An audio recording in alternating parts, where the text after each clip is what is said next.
You are listening to the Lawyer Life Podcast, episode number 38, Lawyer Personalities and Navigating Disagreements.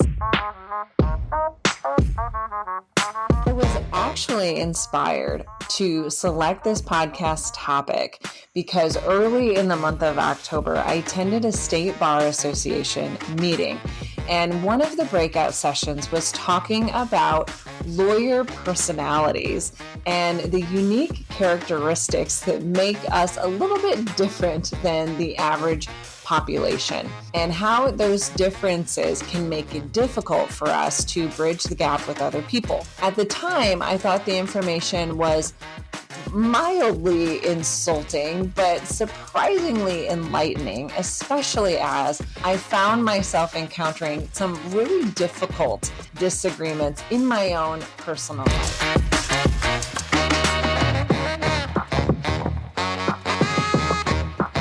Welcome to the Lawyer Life Podcast. If you are here, I promise you it is not by chance.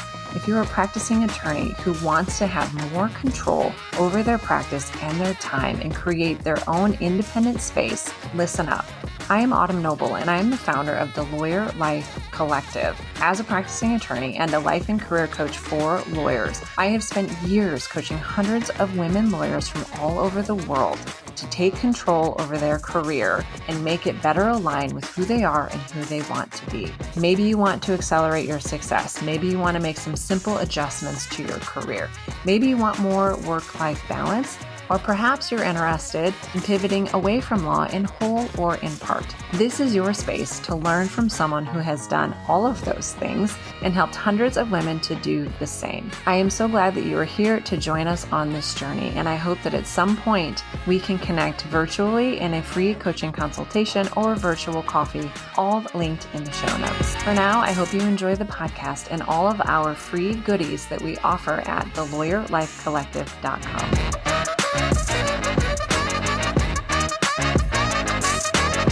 Welcome back, my friends, to this week's episode. Today, we are digging into why we argue and how the unique characteristics of lawyer personalities can make it really difficult for us to overcome difficult disagreements and conversations. Furthermore, I want to talk about having an understanding of those unique characteristics of our personalities can help us bridge the gap with the people around us and transform those difficult conversations and disagreements with those we love. In full disclosure, I did not pick this topic, realizing that today's episode would be released the day after one of the most contentious elections I have lived through. However, I do find it a little bit of a sign from the universe that maybe this is the type of information that might be useful to all of us navigating the fallout from the election, whatever those may be. No, rather, I sit here several weeks off from the election, wondering what this country is going to be like on the day that this podcast airs. So here I am being hopeful that this information will be useful and helpful to all of us in moving forward. I was actually inspired to select this podcast topic because early in the month of October, I attended a state bar association meeting, and one of the breakout sessions was talking about lawyer personalities and the unique characteristics that make us a little bit different than the average population, and how those differences can make it difficult for us to bridge the gap with other people. At the time, I thought the information was mildly insulting, but surprisingly enlightening, especially as I found myself encountering some really difficult disagreements in my own personal life. And so I thought, gosh, I'm thinking back to this information that I got from the Bar Association, and I'm realizing that that is playing a role in how I'm interacting with my own partner. Maybe it would be helpful to share this information with my podcast community and here we are. What's more, I am dedicating the entire month of November to relationships. So our newsletter this month, the blog this month, all the tips and tricks that are going to be coming out in our newsletter on Friday are going to be focusing on relationships, and not just the relationship stuff that you can Google and get anywhere about how to navigate difficult relationships and conversations. No, I'm taking this stuff so much deeper and sharing with you what I have learned in working with lawyers and the unique challenges that we face in bridging the gaps with other humans.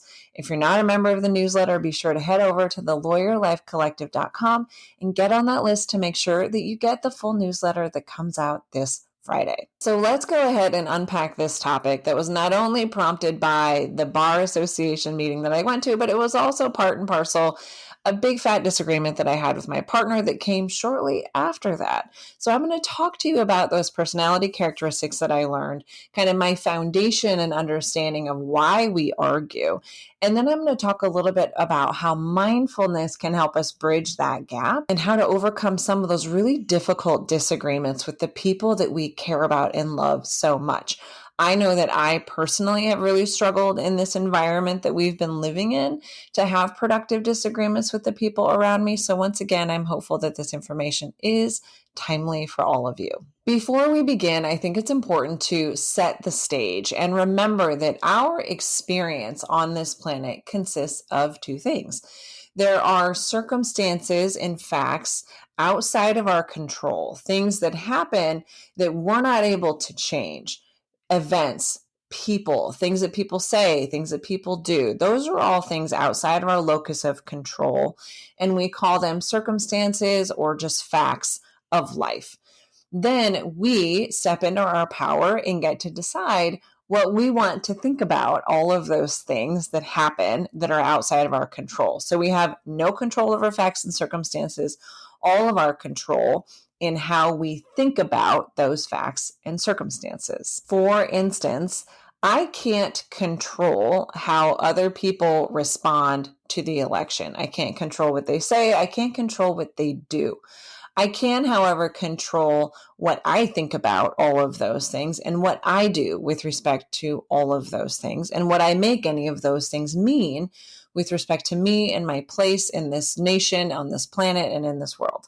From those choices and my thoughts about the things outside of my control, I'm generating emotion, and those emotions are going to dictate everything I say or do about those circumstances that are outside of my control. In doing this work, one of the things that I have found to be true again and again, whether we are talking about politics or whether we're talking about your birthday party or we're talking about your issues with your clients and your bosses, a recurring challenge that I see amongst my clients is the difficulty sometimes in separating our opinions and our thoughts and beliefs from the facts and from the circumstances, right? It's very easy for us to tell ourselves our boss is a horrible human being, and we treat it as if it were a fact, but it's not. It's just our opinion.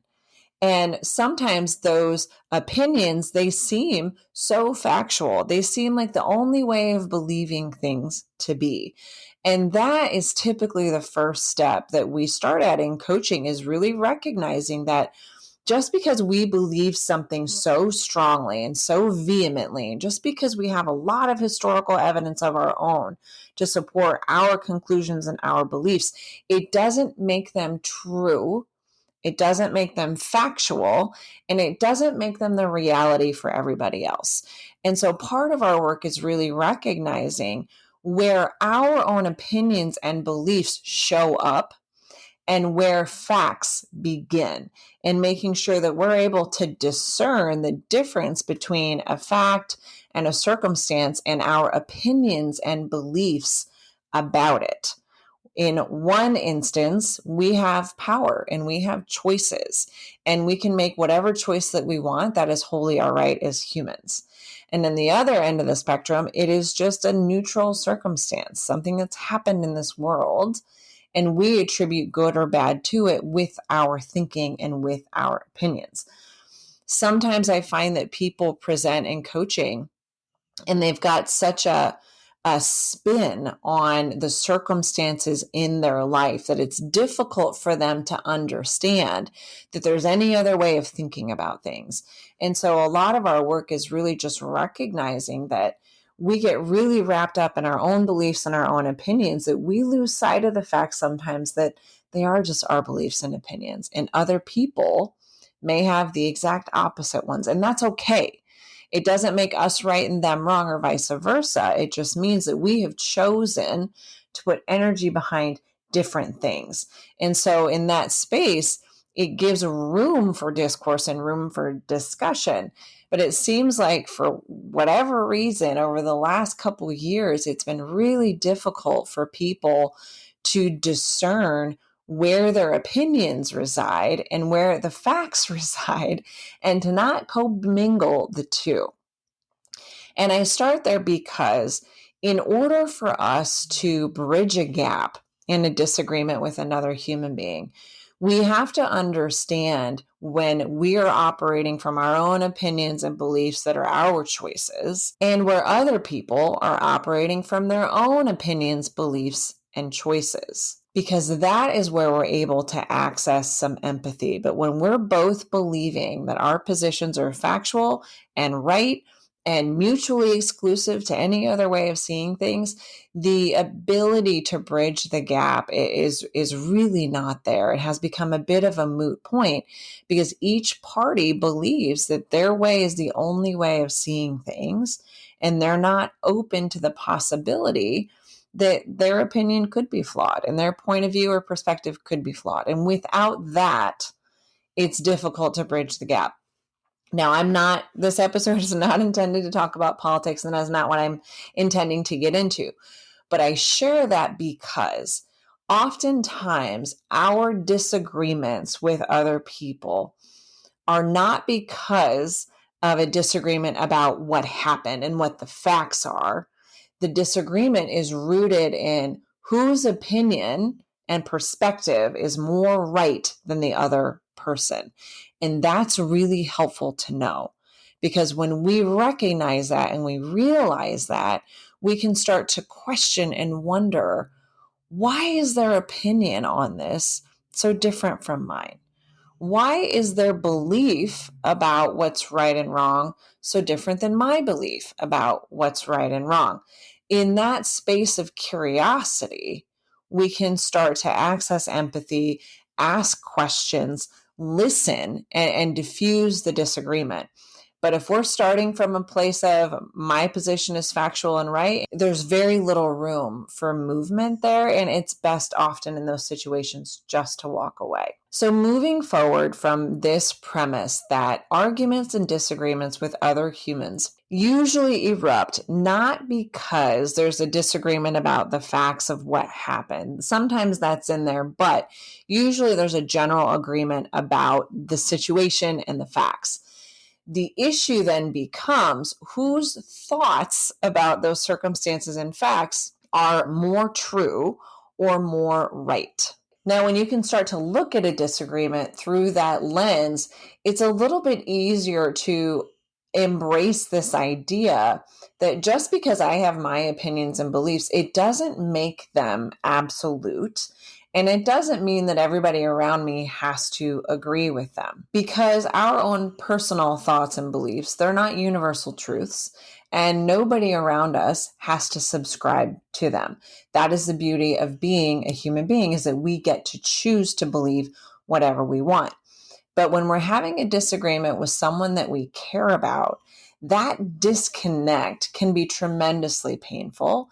And so our work really then becomes not only owning we have a disagreement in experience and opinions and stories that we're bringing to the table, and it's causing this tug of war about whose perception is more accurate and more right.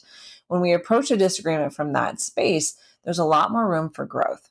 So let me illustrate by a very simple example that I think we can probably all relate to. I had a client who came to a coaching session, and she was on fire at her husband because he did not call her on her anniversary and he didn't send her flowers to her office on their anniversary.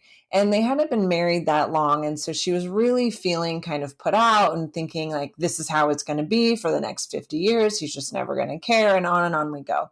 And so through this lens of, okay, her idea, her opinion is that her husband should have done this for her on her anniversary. He had some form of an idea that he didn't need to do that. And so I asked her, why do you think he would not have done those things for you? Did he not know it was your anniversary? And she said, no, he knew. And I said, okay, well, if you had to guess why you think he believed it didn't need to be done that way, what do you think that's about? And she said, well, we had gone out to dinner and kind of celebrated on our own. And, he picked up the tab and it was really, expensive. And we just kind of had our own little night and he wished me happy anniversary, but that was last week. And I'm sitting here thinking, okay, it's probably not that much of a stretch for him to be believing that that was enough, that he didn't need to do more, that was their own private celebration. And so I was talking through this with her and asking and kind of exploring, is it possible that that is the story that he's operating from and that there was no understanding on his part that he needed to do more? And the more we kind of talked about it and the more we unpacked it, she really started to realize like, okay, that would make sense. Like I understand him well enough to know that that's probably why he's doing this. And that's why he's not showing up the way that I want to. It's not that he doesn't care. It's not that this is going to be how it is for the next 50 years. It's because he thought he had already done enough. And that's a very minuscule example of how simply allowing yourself to see that people are operating from their own stories and history and lenses and understanding of life, and that they are entitled to have different lenses and stories and approaches and opinions than we are. And if we can try and understand that other side, we're going to get a lot farther in the relationship. So here's what that's really trying to illustrate in a nutshell. When we're arguing with another human being, when we're disagreeing with another human being, we're often clinging to our own chosen thought and lens as if it were universal and factual. But it's just our perspective. Shifting from arguing to understanding starts with realizing that our own thoughts are not the only version of reality and they're not the only way of seeing things. I know that can be a hard pill to swallow, but getting to that curiosity and trying to understand the other person is the bridge that's going to take you there and diffuse the situation. Now, let's add another layer of complexity here and talk about us as lawyers and how our unique little picadillos can make this even more challenging. As I mentioned, my idea for this podcast episode came to me when I was sitting at a bar association event and they were presenting data from a study on lawyers and lawyer personality characteristics. And the presenter went through all sorts of personality disorders to begin with. And so at the outset, I was sort of feeling judged and feeling criticized. But at the end of the day, I was able to kind of get some really interesting nuggets out of it about how we as lawyers are maybe just a little bit different than the rest of the world around us. And those nuggets really came back to hit me in the face when I had a disagreement with my husband a little bit later. And I started to understand this is why these little things drive me nuts when I'm having a disagreement with someone. And I'm going to share all of those in that ugly truth with you today. At the presentation that I was attending, the presenter worked through a variety of different personality characteristics, but I want to focus on 3 that are unique to lawyers that I think really come up in disagreements. And those are the following. Lawyers have a statistically higher rate of skepticism and urgency and a lower rate of cognitive empathy than the rest of the population. We're going to go through each of those and I'll explain them and how I have seen them come up in my life. Let's start with the trait of skepticism. People who score high for the trait of skepticism tend to be skeptical, maybe even a little bit cynical, judgmental, questioning, argumentative, and even somewhat self-protective. At the other end of the spectrum, people with low skepticism tend to be a bit more trusting of other human beings.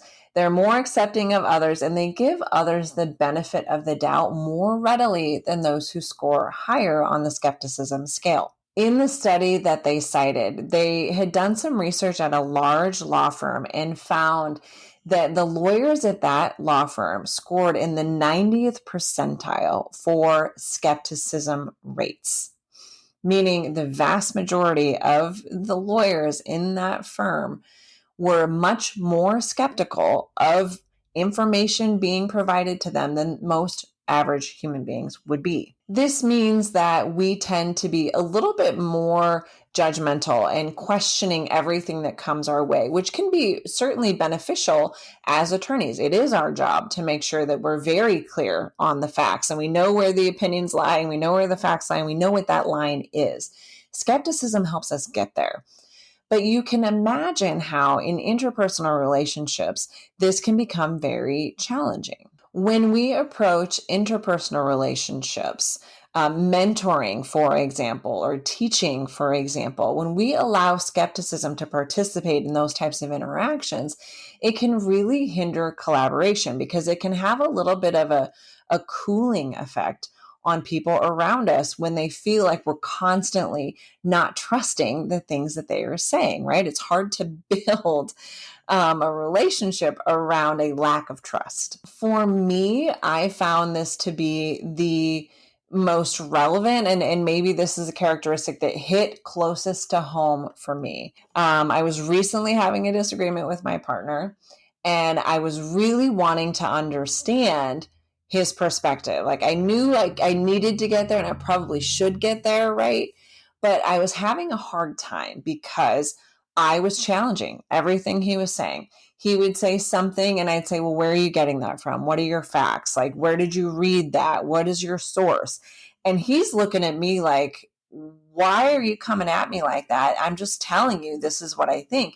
And I wasn't even doing it from a space of trying to be a jerk. Like, I wasn't going to give any credence to his opinion unless I could understand it and wrap my arms around its factual, research-based support.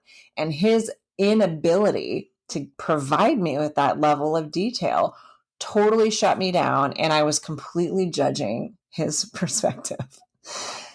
Maybe this sounds familiar to some of you, but it certainly, I had an aha moment where I realized this is why I do that. Because if I don't get that type of data, I don't buy the argument because I don't have a lot of cognitive empathy. So let's go ahead and get to the second personality characteristic of lawyers. We score low on cognitive empathy, lower than most other humans. Cognitive empathy is different from kind of emotional empathy. And cognitive empathy means that we have ease of ability in understanding other people's points of view and perspectives, like pretty readily. And I think because of our high level of skepticism as lawyers, this is just hard for us. And I found it's really hard for me. If someone can't provide me with their support, their facts, their research, or their foundation for a statement, I can't access cognitive empathy at all.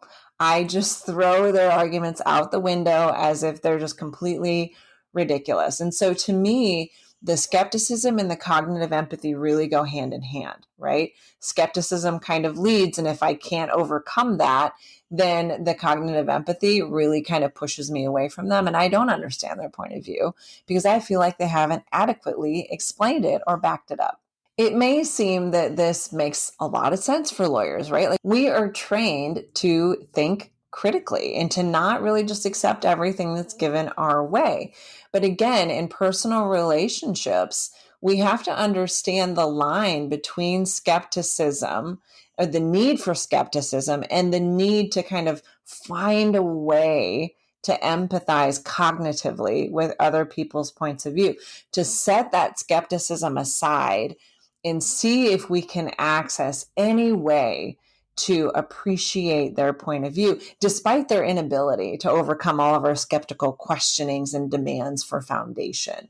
Because absent that, every disagreement that we have where someone's not adequately prepared and educated in their opinion, we really do kind of put up a wall and have a really hard time seeing things from their point of view. The last personality characteristic that they talked about at this session was lawyers' tendency to score higher on the characteristic trait of urgency, which again, I think really benefits our clients, especially for those of us that bill by the minute, but it's just kind of that fast-paced world of law that we live in. When I say urgency, it's our desire to get to the point. It can make us very impatient, but it can also make us very results focused, which clients appreciate. According to the data cited in the study, lawyers scored 20% higher on the urgency scale than the average population. You know you're operating with a higher sense of urgency when you catch yourself really wishing that they would just get to the point, or finishing other people's sentences, or finishing other people's thoughts. This can make us come across as poor listeners, which can be incredibly frustrating, not only to colleagues, but to those people in our personal lives. For me personally, this higher sense of urgency, again, plays right into my struggle with skepticism. If I ask someone a direct question and they don't give me a direct answer and instead they tap dance around it, my skepticism steps right in and doesn't believe anything they say. I feel like they're being evasive. I feel like they don't want to give me the answer. I feel like they're trying to hide something from me. And then cognitive empathy comes in, which is really low. And I just start writing off their perspective and not really trying to see things from their point of view at all. And for me, sometimes it really is driven by that sense of urgency and skepticism. If someone is not getting to the point, it tells me that they're not prepared, that they're hiding something, and whatever it is, it gives me theoretically a lot of reasons just to dismiss what they're saying. But what I have to remind myself again and again is that people process information and process their own thoughts in very different ways. My partner, for example, processes things verbally. And for someone with a high rate of urgency, this can drive me mad.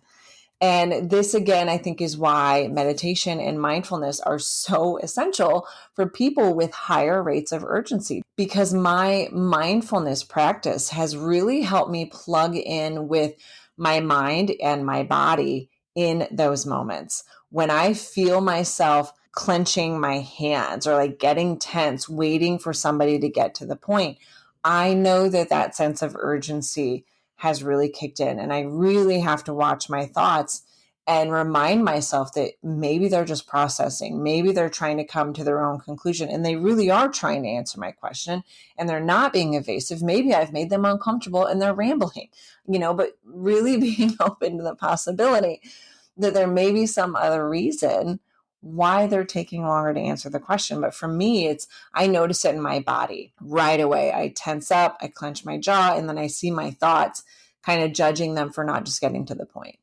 And so again, that sort of mindfulness work can help us tune into that urgency level. They can make it difficult, again, to bridge gaps in disagreements. So the takeaway on that one is to just slow down and start being a little bit more mindful of other people's pacing and how they process data, and having a little bit of compassion for the rest of the population that doesn't have such high sense of urgency. Again, I think this is why a mindfulness practice is so absolutely needed in the legal industry, because when we can get better at slowing down and breathing and just being present in the moment, it's the perfect counteraction to that urgency that can make it difficult for us to connect with other humans. So to put this all together, when we are having a difficult disagreement with somebody, remembering that we come to the table with unique personality traits that can make it very difficult for others to disagree with us or be heard by us. That higher level of skepticism is going to make us demand facts and foundation and information that the other person simply might not be able to provide. They may simply only want to provide us with their own opinions. And we have to decide to be okay with that and not push them for more, but also let that be enough and let their opinion be enough and own that they're entitled to have it, regardless of how well researched or founded it may be. Their lack of preparedness with the facts and the research that we so desperately want doesn't necessarily make their perspective and point of view less important. And so what I have found to be helpful in that moment is just to say, I'm having a hard time understanding how you reached that conclusion. And I think I need to maybe take a step back, do my own research to overcome my own skepticism so that maybe I can give your opinion a little bit more credence and not be so dismissive of it. I have found that that really works with my partner, especially when we're disagreeing about something political and he doesn't have all the data to back it up. I have to go and do my own work, come back to the table and have a little bit more compassion for, okay, there is some evidence out there to support his opinion as well. Maybe he didn't have it on hand and that's annoying to me, but that doesn't mean I don't have to listen to it. And it doesn't mean I can't honor and respect his thoughts on the matter as well. Cognitive empathy is going to follow with that as well. And I think just owning, I'm having a hard time understanding your perspective. I'm going to take a step back, do my own work, and see if I can access some empathy by doing my own research and gathering my own data. I have found for me, as frustrating it is that I have to go do the legwork for other people's opinions that I don't agree with, I have found that me being able to do that yields so much greater success than expecting them to do it for me and have it readily available. Instead, I can go back to the table knowing, okay, like I can understand that perspective a little bit more and not judging them for having it right on hand to offer me to defend themselves. Lastly, utilizing mindfulness or meditation to slow down and be present in the moment. See what's happening in your body, see what's happening in your brain, and see whether that level of urgency that has created success in our legal career is potentially drawing out differences and difficult conflicts in our personal lives. Taking a breath and giving space for people to communicate a little bit differently and maybe a little bit more slowly than we do. As lawyers, we are often skeptical, fast-paced, and highly focused on the facts. But those same traits can make it sometimes difficult for us to navigate disagreements, especially with people that we care about. By becoming aware of our own tendencies, practicing mindfulness, and working to access more compassion and empathy and information on our own time, we can transform how we can communicate and resolve conflicts with the people both in the office but also at home. I hope that you found this information to be helpful and enlightening. And I would love to hear from you and see how this information resonated with you. I will include a link in the show notes that provides some of the data that was referenced at the Bar Association meeting that I referenced in putting together this podcast, in case you want to read more about the interesting and odd characteristics of us as attorneys. For now, thank you so much for tuning in and thank you so much for sharing with your friends. As I mentioned at the outset, this month we're focusing all on relationships and dealing with the humans. If you want more information on dealing with difficult people, dealing with family as we approach the holidays, you are not going to want to miss this week's newsletter coming out on Friday. And if by chance you're listening to this a little bit late, all the newsletter archives are also posted on my website, thelawyerlifecollective.com. If you enjoyed this episode, be sure to subscribe, share it with a friend, or leave a rave review. And don't forget, in 2 weeks, I will be releasing another guided meditation that's focusing on relationships and difficult people. The work that we do on relationships is so important and transformative. In my series, How to Lawyer for Real, we spend one entire week focusing on relationships and how to build and transform relationships and how to fix the bad ones. If you are interested in digging into the How to Lawyer for Real series, which is a 6-week email series that will provide you with all of the secrets that I have learned that every lawyer needs to know in order to create true success in law, head over to thelawyerlifecollective.com and sign up for the How to Lawyer On Demand email series and get started today. As a bonus, all of my podcast listeners, I am giving you $100 off the How to Lawyer for Real email series. Head over to thelawyerlifecollective.com and sign up for the How to Lawyer for Real series using the coupon code PODLOVE, PODLOVE. Thank you again for listening. I so appreciate you, and I look forward to hearing from all of you.